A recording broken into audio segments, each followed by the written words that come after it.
defense tonight and kind of where that started and snowballed into the point where Denver was able to get out that much in the fast break? I mean, we work on our principles. We watch film on them. We talk about them all the time. And I don't know if I hate to use the altitude as an excuse, and I'm not going to do that. But, you know, just guys got to be committed consistently. They're a fast team. Jokic likes to throw deep, long outlets. They have some very, very fast, athletic guys.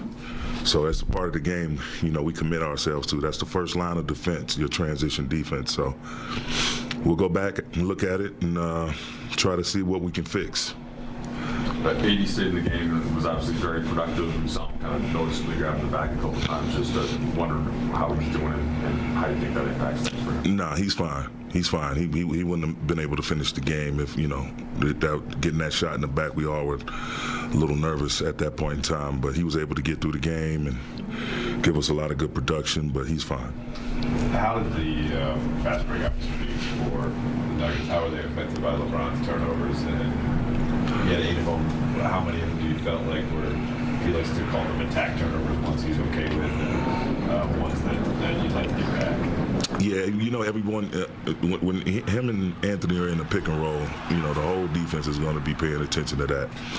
And LeBron's been doing this for decades. So, again, and I agree in those sentiments. I don't mind competitive turnovers. And we just got to do a better job of, you know, creating separation,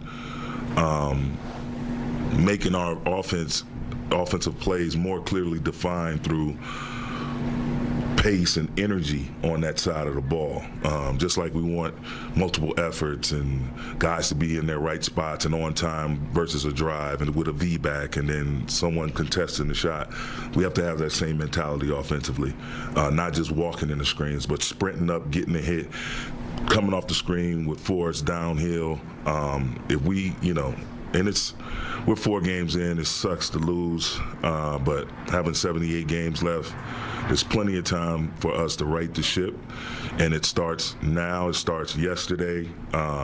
But again, just the more energy we can put on the offensive side of the ball in terms of our running habits, again, creating separation, running in the screens, making sure we execute, making sure when we do have the ball, whether we're ISO or playing in pick and roll, we're attacking the paint with purpose and force. I think that'll alleviate a lot of those in-between turnovers. You talk about work in progress and start just, if you could pick one thing that, like, this is what needs to change and it needs to change right away, what would that be? I think our consistency in terms of, you know, not having those lulls, you know, our consistency with our energy first and foremost, and defensive rebounding, you know, holding teams to one shot, and it's not so much giving up a ton of them, but teams are getting those timely offensive rebounds against us, or we're getting just a hand on it and it's going out of bounds, and so they're still retaining the possession. But just maintaining our energy and our competitive spirit throughout the 48-minute game, irregardless of what's going right, what's going wrong. That is how you create a culture. Just like we're defending at a high level, we have to keep our competitiveness at a high level at all times. And that's just doing the little things. It's not solely based on making shots, although that would help. It's just based on, again, being consistent with your principles. And the defensive rebounding thing is always, I think, he who controls the glass usually controls the game. So that'll always be an element that I want to just be superior at.